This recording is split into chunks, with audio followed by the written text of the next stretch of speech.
Good day. My name is Katherine Harrison, and I'm the founder of Deep Trust Alliance, a nonprofit focused on developing policy solutions to harmful deep fakes. I am thrilled to welcome you to our panel today, Saving Society from Deep Fakes, a practical policy agenda for today. I am joined by two of the leading thinkers in this space, Matthew Ferraro from WilmerHale and Sam Malopoulos from Senator Portman's office. I will let them begin by introducing themselves. Matt, do you want to go first? Sure. Hi, everyone. It's wonderful to be with you all today. It's wonderful to be with Catherine and Sam. I should say that while I do work at WilmerHale, I'm appearing today in my personal capacity and don't represent the views of my clients or my firm. So it's just vintage Ferraro all the way through. I would just say by quick way of introduction, my background originally is as a U.S. Intel officer, and now I'm a lawyer in private practice. And I tend to approach these issues from sort of both those lenses, both from the national security lens and also from the business lens. And I'm just really excited to be discussing it with you all today. Thanks, Matt. Sam, go right ahead. Thanks, Catherine. It's great to be here with you and to be here with Matt. This is quite the illustrious group here. As you mentioned, I work for Senator Portman in the U.S. Senate. Both for him and for the Senate Homeland Security and Government Affairs Committee working on technology policy issues. Just like Matt, I'm here in my personal capacity, not representing Senator Portman, the Senate, or the Homeland Security Committee. So vintage Sam that you've got here, and look very forward to talking with you guys about deepfakes. Fantastic. All right, well, let's just start with the state of play, deepfakes. Who wants to start with kind of a quick intro to what they are and what have we seen over the last year as it relates to deepfakes, just in terms of them showing up in the world? Who wants to jump in? I can give the basic definition that I carry around with. I mean, deepfakes are a form of media, whether that's a video, audio, or text that is either manipulated or wholly generated by artificial intelligence. I should say, of course, it is a portmanteau of the words deep learning, which is a branch of AI, and fake. I'll tell you the thumbnail definition that I use is just a very convincing forgery created by computers. Now, in terms of where is it shown up the most, I think the greatest current threat of deepfakes is in non-consensual deepfake pornography. So that is the taking of the face of almost all women and placing it on a nude body to create a realistic looking nude image or nude video. That's a very serious issue. Major victims now have been celebrities, female actors, but there's been recent work and research done on apps online that have shown the victimization of some hundreds of thousands of women. But there have also been many other deepfakes that we see online, often sort of satirical, tongue-in-cheek deepfakes where they put Nicolas Cage's face on Harrison Ford in Indiana Jones movies. And there is also growing concern, although we haven't really seen it yet in the video space, of deepfakes being used to cause fraud or to harm company or corporate reputations. But that's something that we're certainly watching out for. So that's what I would say. That's great. Now, I know we were really thinking that deepfakes could be an issue in this last year's election. Sam, what did you see? What did you think about deepfakes over the election season? Yeah, thanks, Catherine. I agree. I mean, this was the first election that we saw people using deepfakes for electoral reasons. There was an ad by a congressional candidate in Florida, and then I think it was the Parkland Alliance for Gun Safety that had used a deepfake. And in both those instances, it was the videos were identified as deepfakes. One was a lot better than the other. The Parkland one was a much higher quality product, in my opinion. But I think it's troubling to kind of see deepfakes jumping the firewall from pornography into the civic discourse, which is something that people have been worried about for a long time. And I imagine that now that the firewall has been jumped, we're not going to see this slow down, which is, I think, is mobilizing Congress and spurring Congress to want to take a look at some of these issues. Obviously, a lot of pieces of legislation have been introduced, and I know Matt has been tracking that at the state level too, where there's a true proliferation of policymaking and innovation going on there. But at the federal level, it's certainly that we're very focused on it, very worried about it, and happy later on we can talk about some of the legislation that Senator Portman has worked on in this regard. Yeah, I mean, I think it's troubling. Deep fakes, at least the ones that were used in this election, at least were identified and they were not intended to deceive. They were not malicious.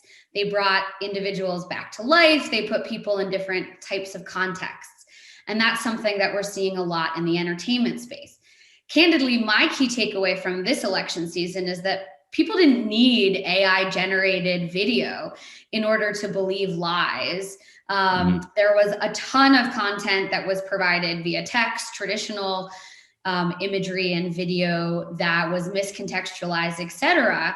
And so on the spectrum of disinformation, deep fakes are there and looming, but we are certainly trying to deal with a whole host of other types of disinformation that are far less sophisticated, but frighteningly just as effective and impactful as what deep fakes promise to do. So I think that is fascinating in terms of how our society consumes information.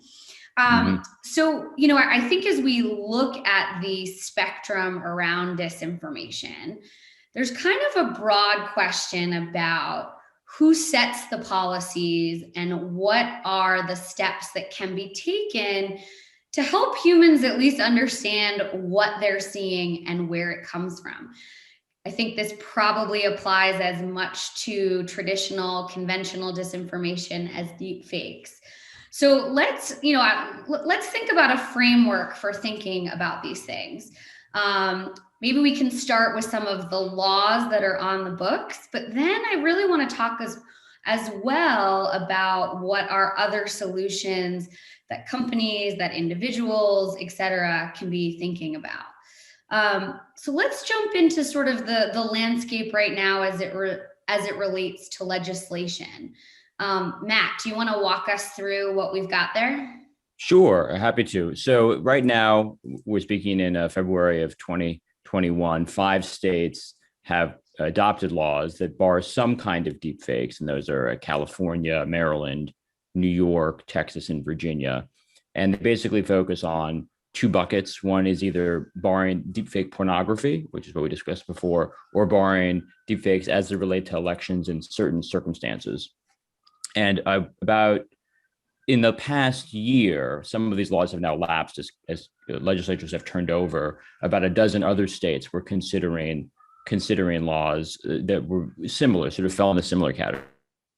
And at the federal level, 3 or 4 laws, depending how you count it, have been passed and signed by the president that address deepfakes. They not even almost, all exclusively relate to reporting requirements or authorizing funding for studies. And that, I think, is an important predicate as we think about this, because it usually first gets information, reads reports that are written by executive agencies, maybe authorizes and appropriates funding for research, and then uses that information to feed into further laws that might create perhaps new criminal laws at the federal level or something like that. So I think the takeaway here is that this is fastly becoming a regulated space. And by that, I mean that somebody who is worried about deepfakes is going to have to contend with state and federal regulation of some kind.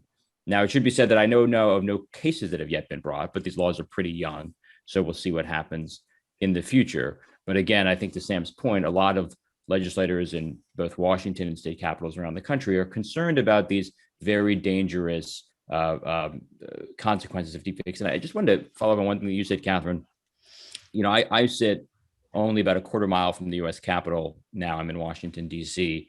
And if you think about the insurrection on January 6th, those people who did that were driven to delusion by disinformation that was really as basic as it could be. I mean, we're talking about just regular old lies, written lies, memes, like the occasional video of like ballot counting in a Philadelphia precinct or something like that, but not deepfakes. And I think we have to ask ourselves, how worse could this be? How many more people could suffer from these delusions if instead of just text, they watched a video, a realistic looking forgery of election workers wearing Biden t-shirts, shredding Trump ballots, or an undercover, video of AOC and Nancy Pelosi plotting to steal the election.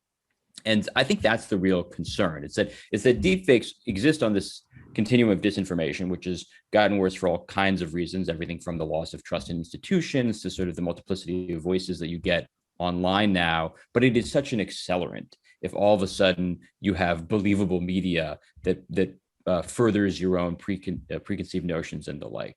So that's, in any event, I feel like I got a little off topic. That's sort of where we are in the state level. But I have to tell you, I watch this every day. I have a research team that looks at these when they come across the transom. Big shout out to the WilmerHale research team. And it's like every week there's a new bill that drops somewhere. So this is clearly an area of great government concern. That's a really helpful overview. And I, completely agree that as you look at escalating types of disinformation, the risks get higher and higher. So let's break those down into a few categories. So at the federal level, this is largely research on the technology. What do we expect the outcomes to be? Sam, what are the time frames? What do we think we're going to learn? What is the focus and how will this impact individuals? For sure. So the centerpiece of all of that federal legislation is the Deepfakes Report Act, which is something that we wrote and was signed into law in December of 2020. Interestingly enough, it was the first deepfakes bill to pass the U.S. Senate ever, and did so unanimously, which I think shows that on these deepfakes issues, there's not a red team, blue team divide on this. I mean, everyone pretty much understands the issue and wants to do something about it and wants to address it.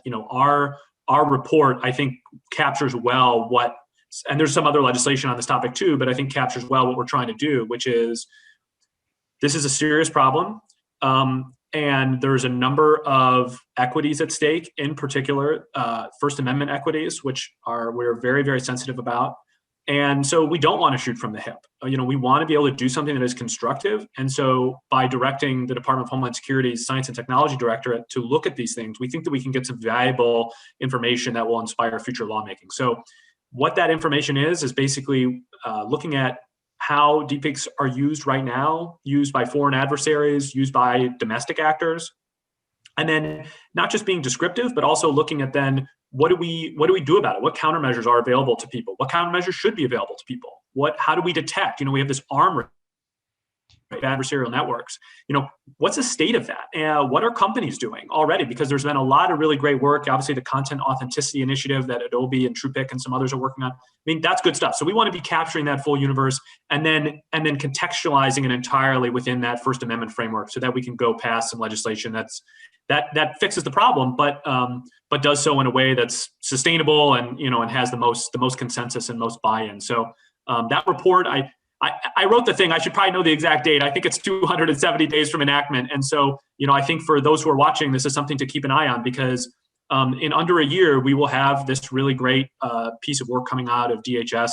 And I imagine a lot of people are going to read that thing. And, I'll be reading it and having a lot of ideas, and I imagine others will be too. So I think it will kind of open the floodgates on a lot of really productive conversations in terms of this practical policy agenda that we're trying to lay out today.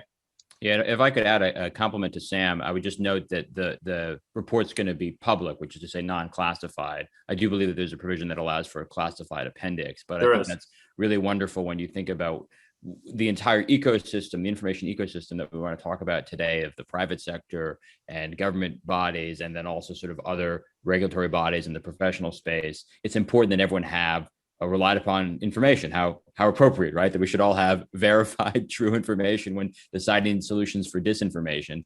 And so I think that is wonderful. And I should also say that Sam's bill requires a report every year. So the idea is that it's iterative, and it's not going to every year for 5 years. It's not going to just after this year, which was different than the 2019 National Defense Authorization Act, which required the Director of National Intelligence to write a single report on the use by foreign actors of deepfakes to harm national security. Sam's report really opens the aperture, and it requires a report on all the various ways in which deepfakes can be used to harm people, including the civil rights violations the privacy violations, the fraud and corporate concerns that I articulated before. So I guess I would just say, way to go there, Senator Portman and the entire Senate for adopting it unanimously, and then sliding it into the NDAA so it could be signed in the last month and a half of the president's term. Yeah, I think it's really important to emphasize there are a few different pieces that are critical for a variety of stakeholders to understand. There are the technologies and its evolutions, and ways in which it can be identified, what algorithms are being used, what kinds of data sets are part of that. I think very often the conversation about deepfakes has been so focused on the technology itself, because it is pretty cool that you can get a person to do and say things that they've never done before. There's been kind of that awe. It's really important to understand that technology and have at least a fundamental understanding.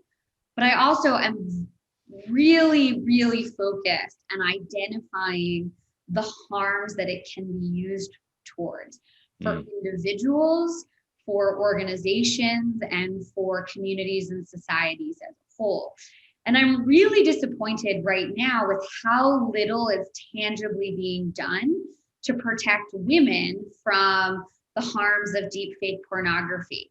It has, we are very fortunate we can jump into this conversation. Pornhub has recently taken some pretty substantial steps, which have been critical, but it will be important, and let's hold on talking about that for a second.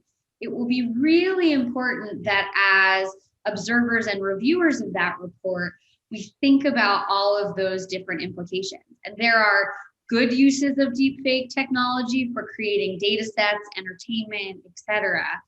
But really understanding how did those harms have impacts and how are those impacts different from traditional harms is going to be critical.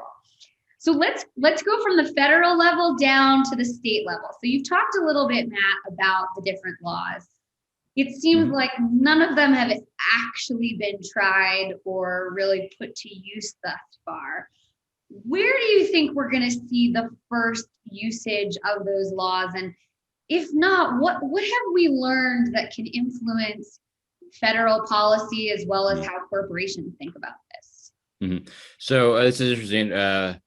Prediction, I would say. So let me give you one example of where it hasn't worked, and then answer your question. So Texas was the first to write a criminal law. It's a misdemeanor in Texas to use a deepfake in a very broadly defined way to influence a voter within so many days of an election and harm a candidate. And it's such a poorly worded law, with all my love to the state legislature in Texas, that a lot of politicians have claimed to be victims of it because of commercials, sort of run-of-the-mill political commercials that maybe, change the coloration of someone's face to make them look more sinister or something like that. And they say, oh, that depicts me in a way that did not exist in reality. That's a violation of this law. I think it's the Texas AB 751, and therefore we want the Texas Rangers to investigate. And nothing has ever come of that. It's basically just now one more political ploy to claim the other side has violated this law. I suppose I could be wrong that maybe someday that this will be used in a more authentic way. But so that is a sort of a poorly worded law. So just one question on that. Just one question on that. So do you think that means that laws should be less about deepfakes and more about disinformation? Do you think that we're going to see kind of an expansion of how these types of laws develop, or do you think they're going to continue to be narrowly focused on deepfakes? I think they'll probably continue to be narrowly focused on deepfakes because disinformation is a tricky First Amendment space. And the Supreme Court recently ruled that a law in California that made it illegal to claim that one had received a Congressional Medal of Honor was unconstitutional, that you had a First Amendment right to sort of shameless, sleazy speech. Just, you have a First Amendment right to lie and be a sleaze, but you can do that. But I do think that focusing first on deepfakes and sort of defining that a bit better, and second, focusing not just on the creation of the image, but on its use, I think is also kind of key. So, for instance, it might be legal, I'm sort of Supreme Court precedent to create a deep fake of you receiving the Congressional Medal of Honor from the president, the Presidential Medal of Honor from the president. But it wouldn't be legal, I don't think, for you to use that video to defraud someone, right? I mean, if you used it to move markets, to somehow boost stock or sink stock and create a short opportunity, that runs afoul of a different kind of policy, which is the policy against market manipulation, which is in many ways, those laws are in many ways a restriction on speech. So again, this is like way ahead of where the courts are right now. But I think that if we think about this, both in terms of what specifically the technology does and then how it's used to harm, it's more likely to survive this kind of First Amendment scrutiny. And just to answer your other question directly, Catherine, New York just passed and the governor signed, I think, a very well-written bill. And it was just signed December 1st of 2020 after 3 years of trying. And it does two things. It creates the first in the nation post-mortem right to one's digital replica. So this is if you're an actor or performer in New York and you die, your heirs can lay claim to your face, to your digital replica, such that if it is ever used again, they have rights to it. So they could, and this is for you Star Wars fans out there, you might recall in the last Star Wars movie, Carrie Fisher, who died some 5 years ago, was put back in the movie. Now there, they didn't use deepfakes per se. It was old footage that they had shot in previous iterations of the film, and they just sort of re-edited it. And I think they used some movie magic. And I think they rewrote the script to accommodate her character. But imagine a situation in which they want to bring Princess Leia back for the final film. They don't have that kind of B-roll, as it were, and they're able to use deepfake technology to recreate her. Under a law like New York's, they would have to go to her family, who would have rights to it, be able to collect royalties and the like. I should say parenthetically, I understand that Carrie Fisher's family did in fact agree to her usage in the last movie. And as part of New York's law as well, they also barred deepfake pornography. They amended a separate law, but it was in the same bill. And that was modeled after California's, which gives an individual a private right of action so that someone can sue. It's not a criminal statute. Someone can sue someone who creates and distributes a deepfake porn with certain intent, the intent to harm and so forth. And I do think that those are the kinds of laws that are most likely to be upheld. Those that are narrowly tailored, that require what's called specific intent. So you have to have this intent to mislead, intent to harm, and also when they're civil and not opposed to criminal. The reason is no one goes to prison for a civil violation. It's a civil, you have to pay a fine, maybe you get an injunction, pay damages. But those things are easier to pass, and they're also easier to prosecute. So it's really interesting thinking about both the Texas law, the New York law, and then the federal work. As I think about practically what needs to be done, it's clear that there needs to be a taxonomy and a single set of words that we're using across these pieces of legislation, because it seems to me like each state, each company, and candidly every nation in the world could set up their own set of laws defining deep fakes to mean anything from, as you sort of said, traditional lies through to very, very narrowly scripted definitions using certain technologies to create the deep fakes.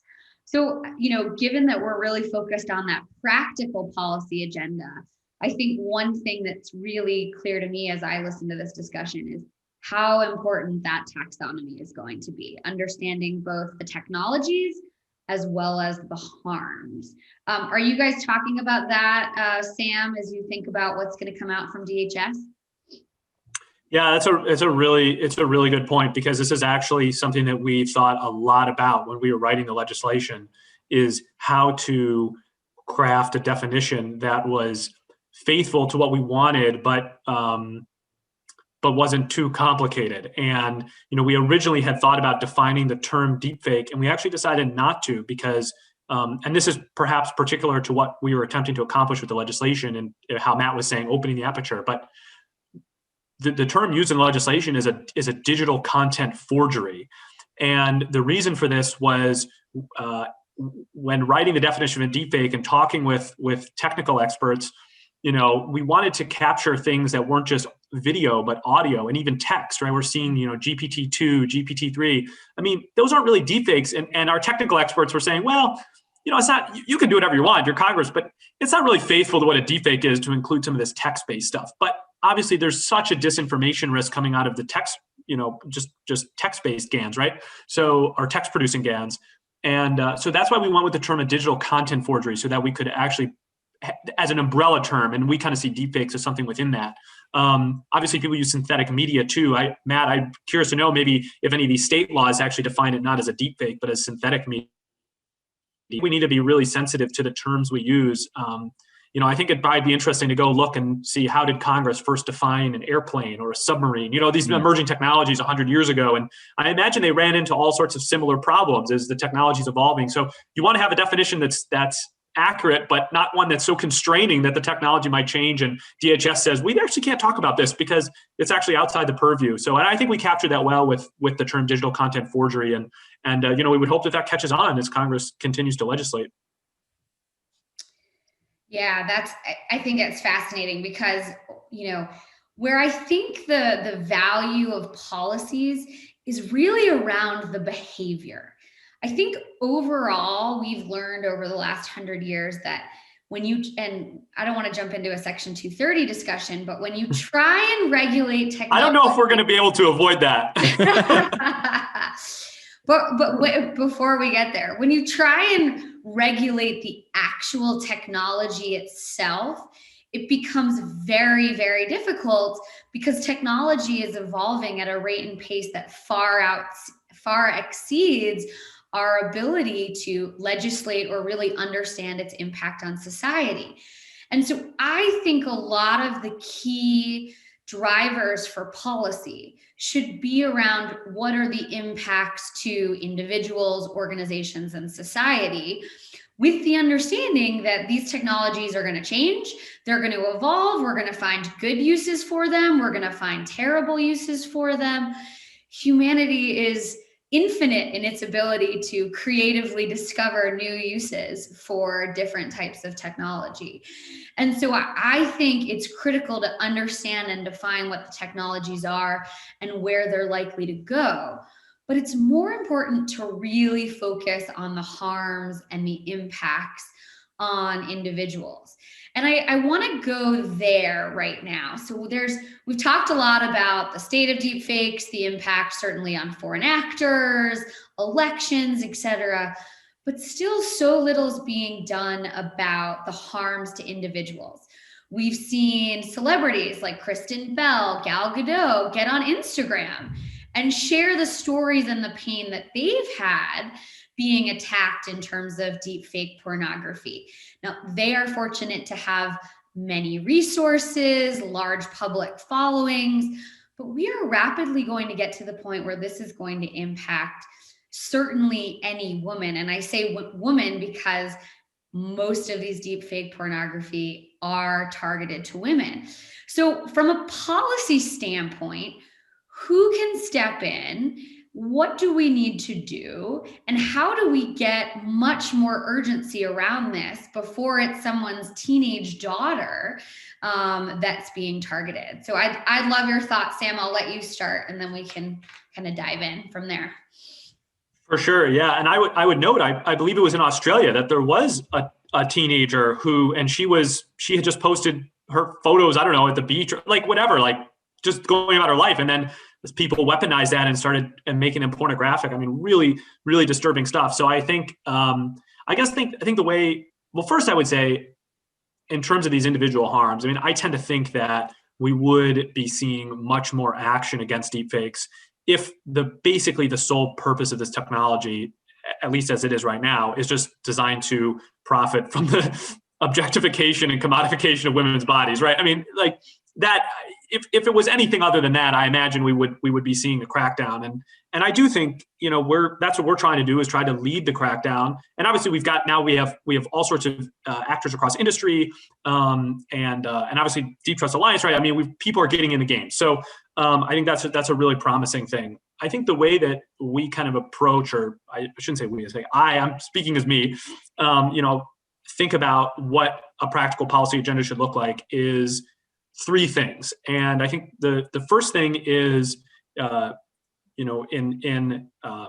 order that pulls out from the most specific. So I think at the first level, we have this kind of legal level, then we have a legislative level, and then there's this more cultural level. And I think at the legal level, we should be looking to use, and I'll let Matt speak much more in detail about this, but looking at what existing tools are already out there. We have lots of laws on the books related to identity theft and things like that. We should be looking at what existing tools are out there, because to the extent that we can fakes, one, those tools have largely been vetted for First Amendment compliance, and we know that they are sound generally in that regard, which is very key.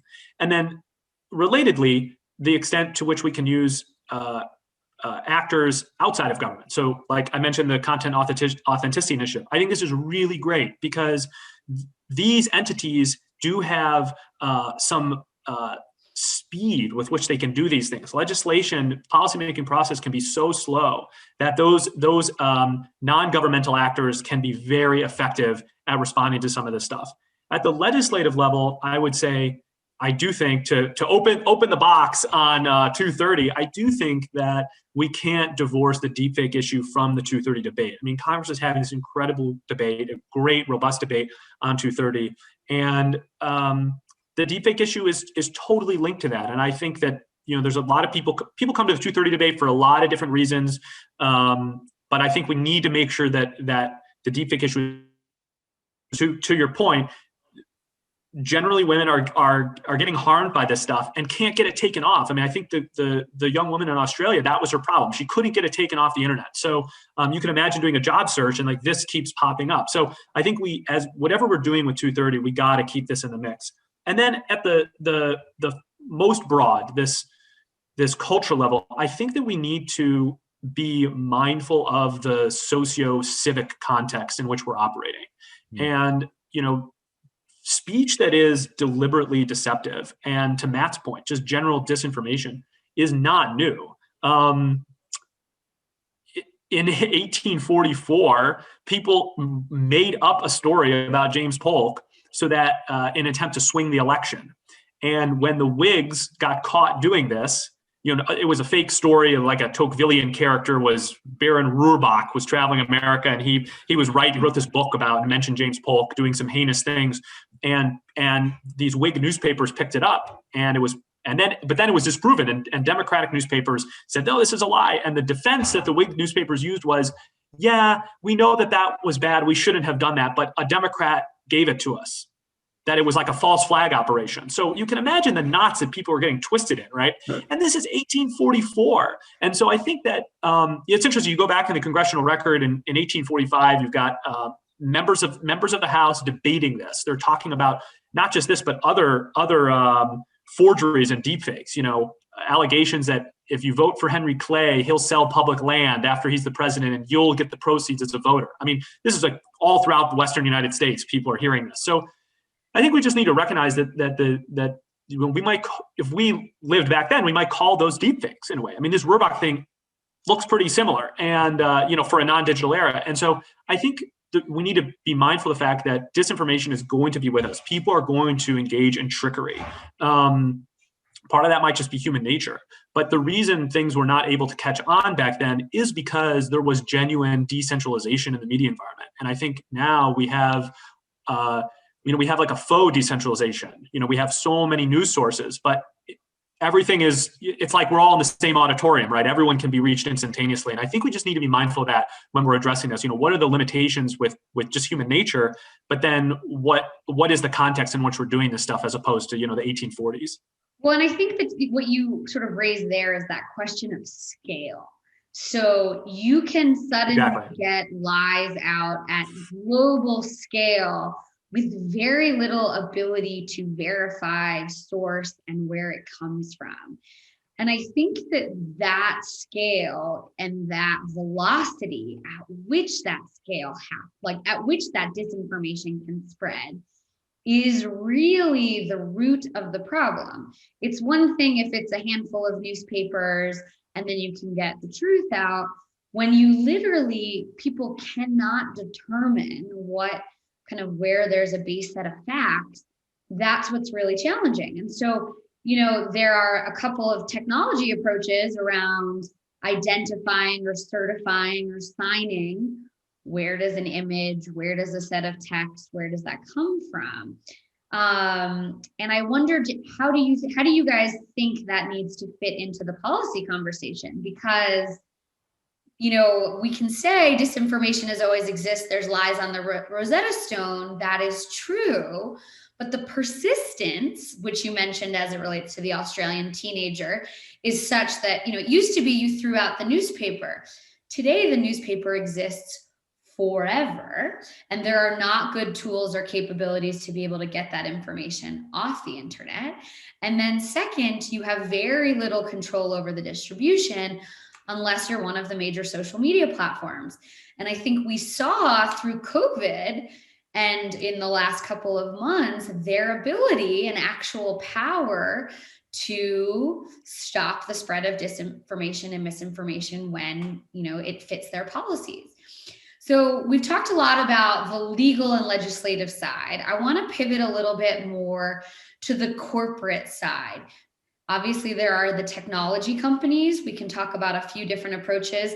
Amazon and what they did with Parler, Twitter and Facebook, who have deplatformed quite a number of individuals, including the 45th president, and then other types of companies. How do you guys think about the role of corporations in terms of the policies? Matt, I'll let you jump in.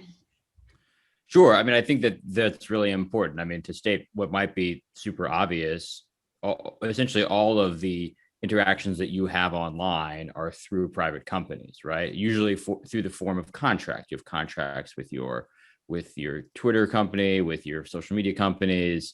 These are in the forms of terms of use agreements. So terms of service agreements. So that is essentially a private contract, and that's how you get all this information. So there's really no way to conceive of this problem but through private companies. And as for the issue of, you know, what should stay up and what should come down, I always say that it involves two questions: what should be removed and who decides, right? So I think, Catherine, what you said about COVID is absolutely right. I think that we're actually in a really interesting period in the disinformation conversation, if you will, because of COVID in a lot of ways led to changes in policies that were in some ways unthinkable before then, or certainly beta tested what could be larger changes as well. And that is, of course, the removal of false information about vaccine and the promotion of wise information or true information about both, you know, not just the vaccine, I should say, but also general public health measures. So that's one. Another sort of seismic change, I think, has been the January 6th insurrection. Again, just the sheer damage that these people did based on the fact that they were in fact tricked by disinformation. They were in fact victims in some way. They were also, you know, malefactors. I don't mean to excuse them, but the idea is that they were tricked by disinformation. Third, I would say the defeat of President Trump, who had certainly made common cause with disinformation, and really much of Trumpism, I think, in many ways fed off of the lies. And the fact that Joe Biden gave the first inaugural address to ever discuss disinformation and truth and falsity at any length. And go back and read it. He talks about breaking free of a culture of where facts are manipulated and even created. So I think that is a major political shift. And I do think the success of private actors, you mentioned this as well, Catherine, you know, this is the notion that there's been, just in the past couple of weeks, real success with lawsuits about defamation related to Dominion Systems, Smartmatic, and have led to, you know, rather extraordinary on the air. Will you just give us a little more detail?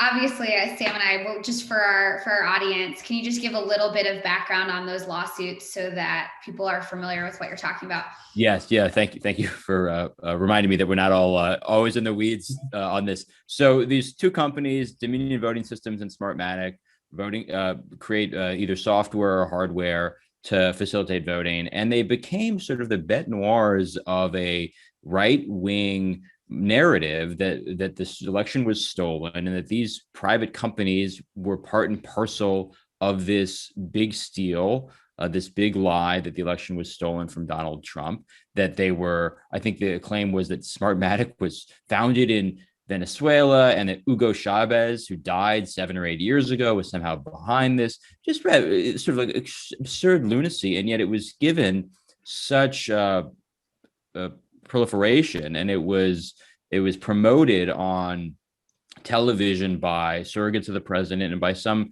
personalities on right-wing media, that it led to the allegation is substantial harm to the company's reputation to the order of billions of dollars.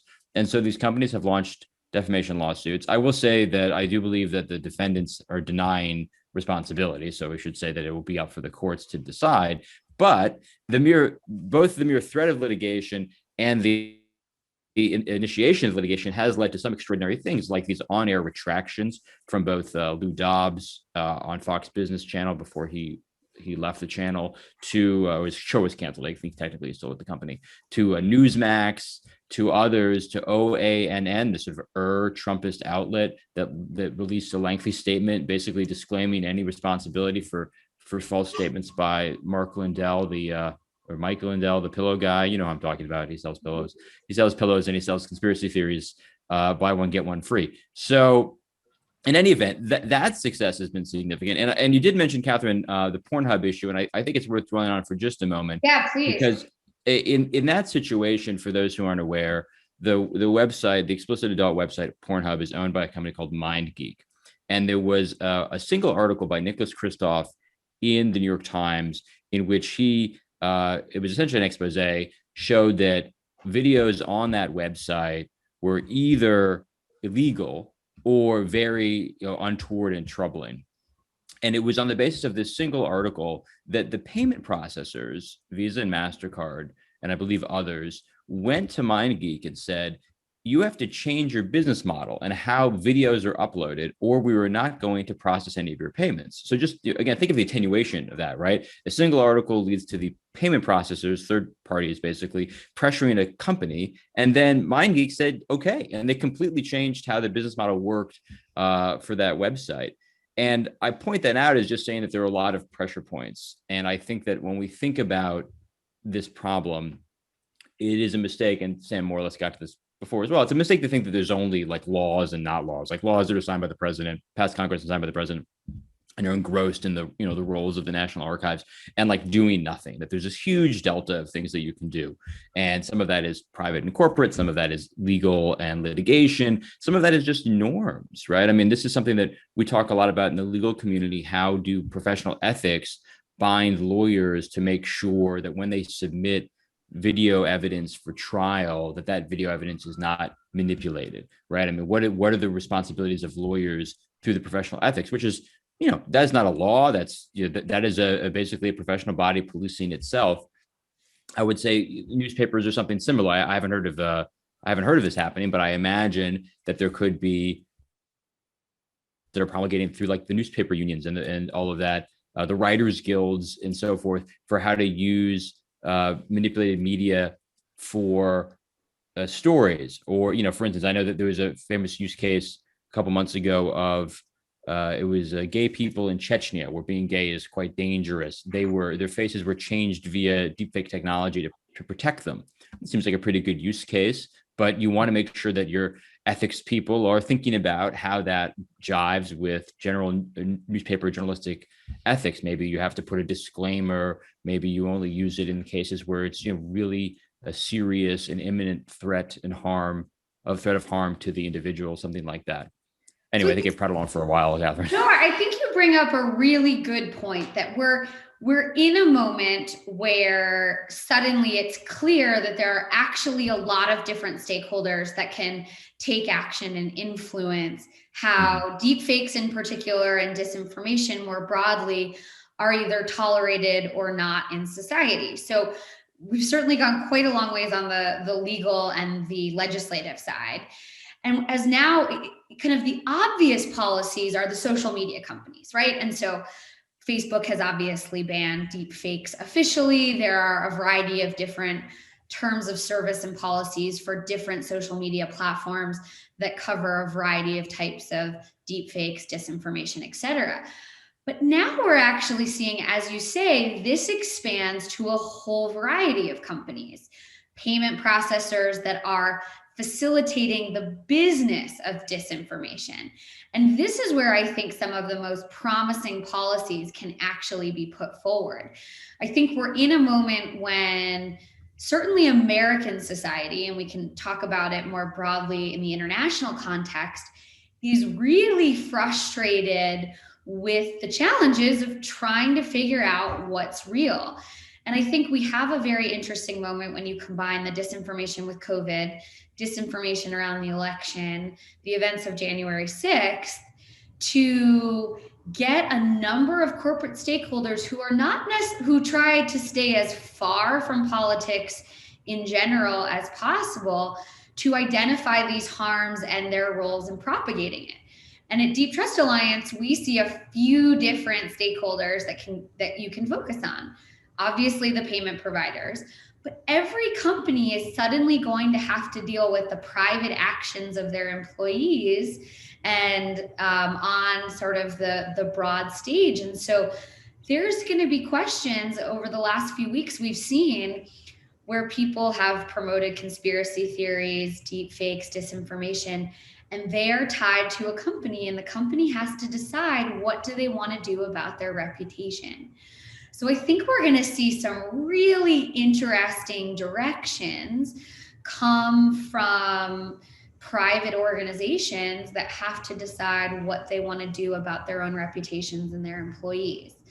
And I think it's critical that we have a continuing conversation amongst those private organizations, not just the Facebooks and the Googles, but really the broad set of corporate actors who are going to have to think about this in a way that they never had to before when their employees show up wearing badges to major unrest situations. Sam, from your perspective, how do you see the conversation between government and private sector? Do you see that evolving substantially over the next couple months as we, get underway with a new administration, a very different makeup of Congress, et cetera? Yeah, I think there's already a pretty healthy conversation with a number of these companies and actors that we talked about who are trying to build this architecture for addressing this kind of stuff. I think that conversation is well underway.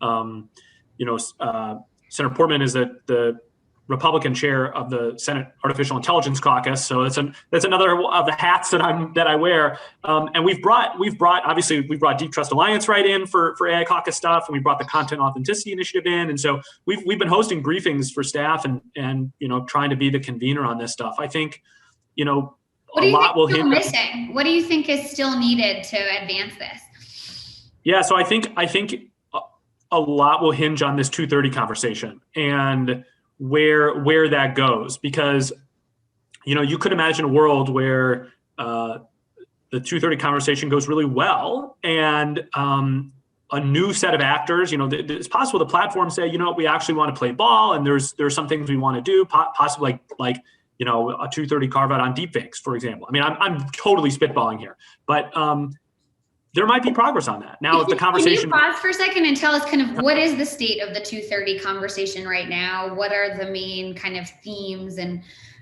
where do you think where is it headed?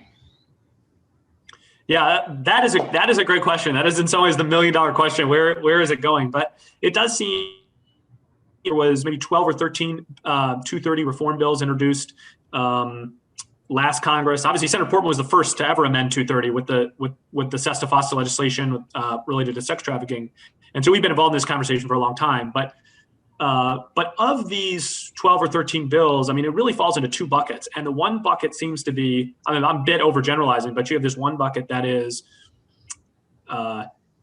similarly narrow carve-outs for sales of opioids or other types of information, things like that. So there's kind of this sectoral approach or case-by-case approach, and then the other approach is just and we mean it standard. Got it. So there's kind of one bucket tied to very narrow and specific sort of universal harm: sex trafficking, child trafficking, opioids, et cetera. Okay, that's helpful. Exactly. And then you've got a second bucket that seems to me is the and we mean it bucket. which is we want to you can have 230, but you have to have some content moderation that is robust and responsible, which, right? And then you have people saying, well, that was 230, right? And it's clearly been abused. So, I do think that there's a need to pull back even farther and think more broadly about where we want to go, because I think both of these approaches have pluses and minuses. And I don't think that just picking a path and going down it is probably the most sustainable in terms of addressing the things that we're talking about today. So I think it's obviously, total change in Congress in a lot of ways, new administration, and I don't know if the new administration knows what their position is. So I think that we are hoping that this conversation continues in earnest and gets a lot of attention, and I think it will. But it's a new Congress, and so we want to keep it on the radar for sure. How closely do you think the conversation about AI should be tied to the conversation about deepfakes and disinformation? I mean, ultimately, this is a broader conversation that we need to have about how technology is impacting individual lives, organizations, and societies.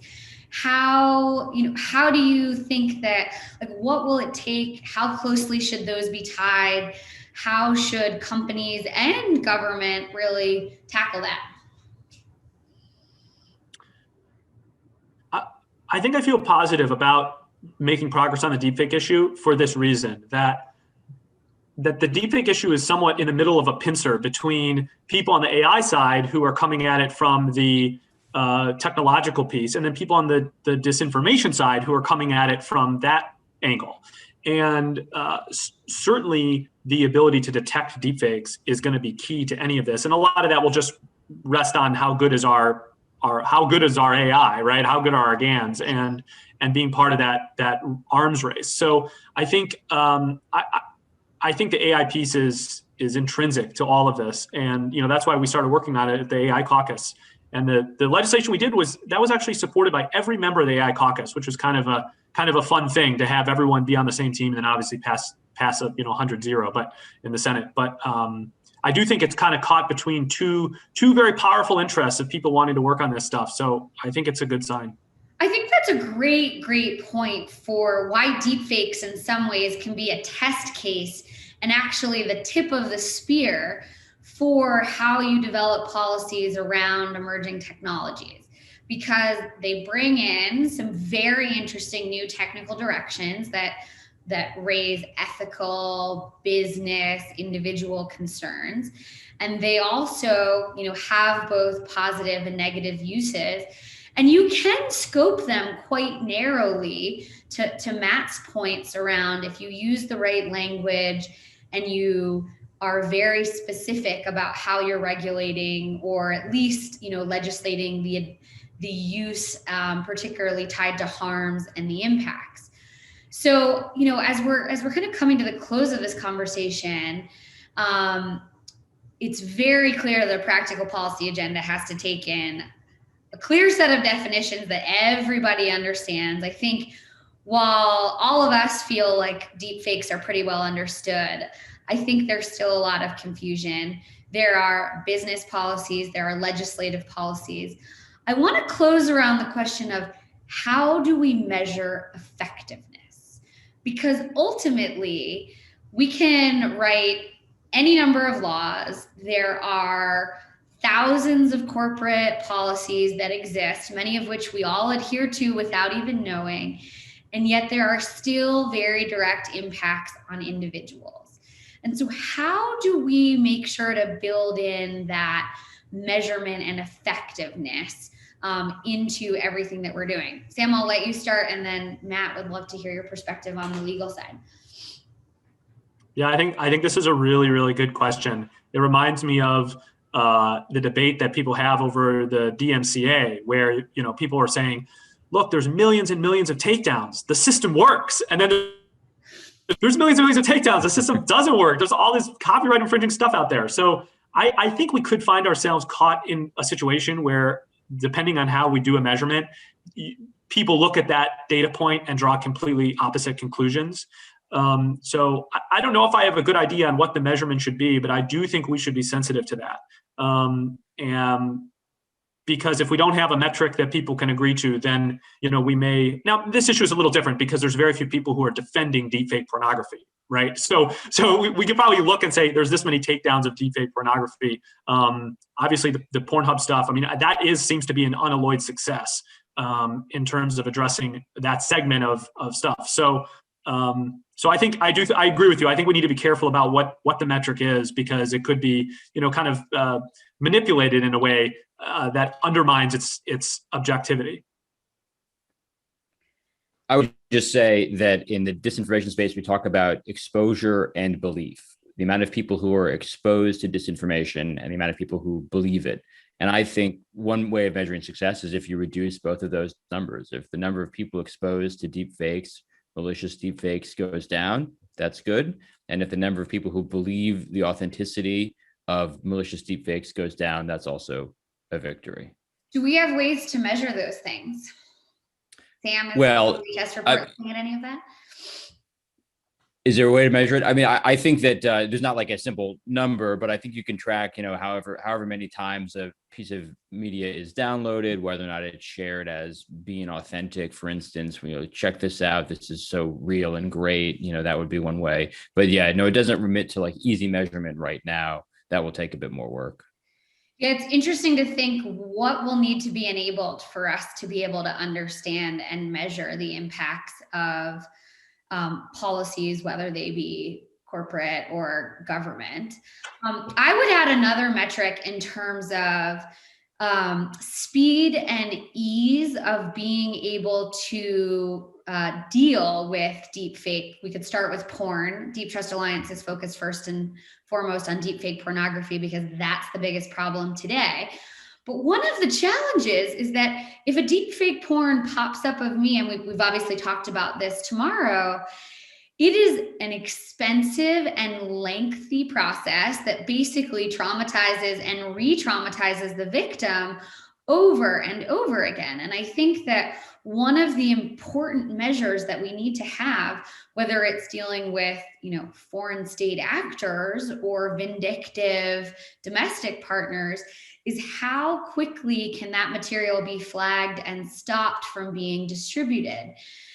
Today, almost all of that power lies in the hands of centralized platforms, and there's very little to help you find, where else information has gotten spread.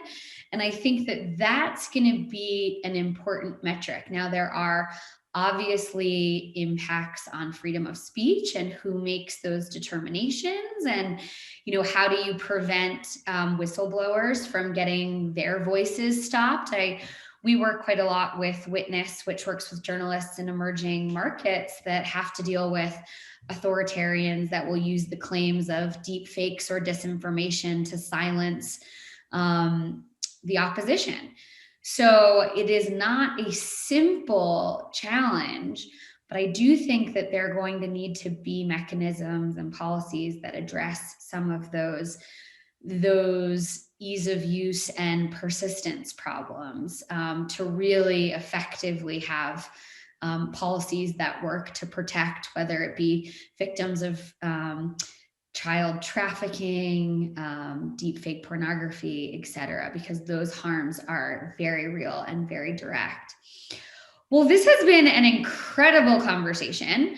I want absolute final thing. I want the top 3 policy steps that you want to see in the next 12 months to help impact this set of challenges. Sam, I'm going to let you go first. Yeah, no, well, thank you again, Catherine. This has been just fantastic. I think in terms of some 3 things we could immediately do is one, get the report done. And we'll be, obviously we want to be talking to DHS. Hopefully they can get that done, get that out there to the public. Keeping the 230, this as part of a 230 conversation alive. Absolutely. And probably the third one I think is we just need to, obviously the things you're talking about in terms of measurement. I mean, I'm taking some notes here. There is a lot of really cool legislation that can be developed. And so probably blocking out time in the day to be working on that and operationalizing these concepts that we're talking today would probably be one of the most meaningful things we could actually do in the near term. Awesome.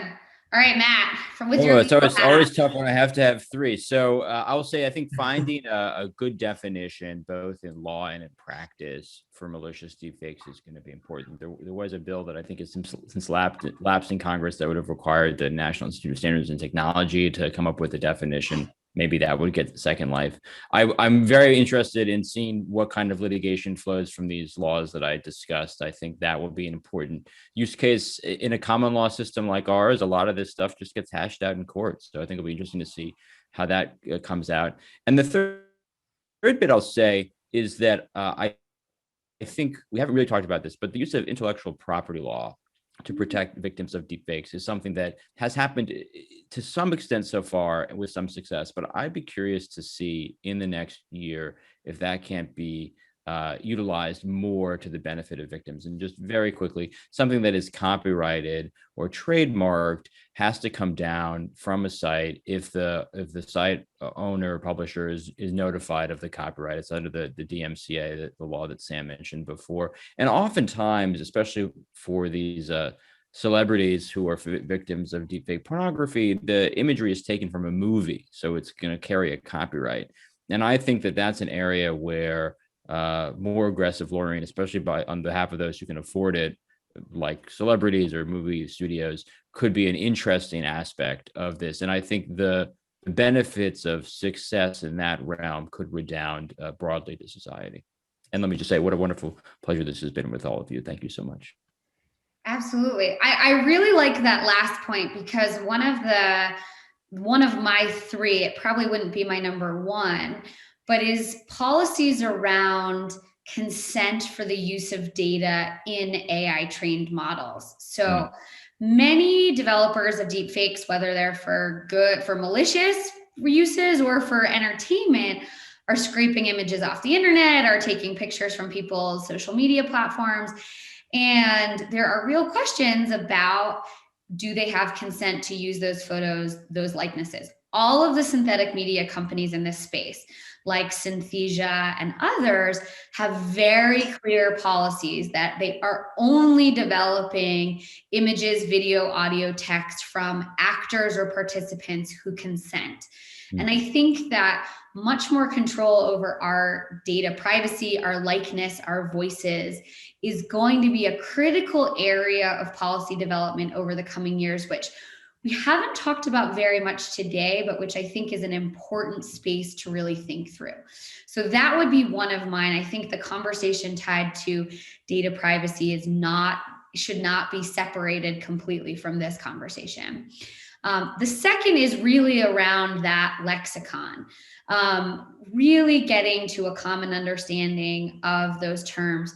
We know this isn't easy. We've seen this in many, many spaces, but I think it's going to be really important that at least government and corporate actors are singing from the same songbook on this one.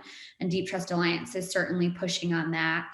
And then the third thing is going to be policies from private organizations that cover the safety and activities of their employees and other stakeholders that go beyond just the social media platforms, who obviously know and are very closely working on this problem with varying degrees of success. And we could probably have a whole different conversation about that.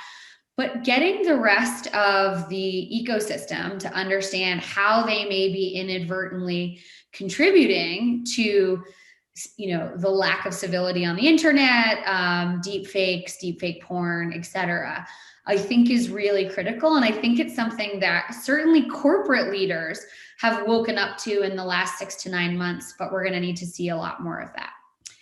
Well, thank you all for your time. I'm so glad that you joined us. Obviously, there's a lot that is needed to continue to protect society from the harms of malicious deepfakes. But this lays out some very direct actions and measurements that we can all take. And I hope that you will join us to continue this conversation. You can reach out to Deep Trust Alliance, and happy to connect you with any of the speakers. Thank you so much. Take care. Bye-bye.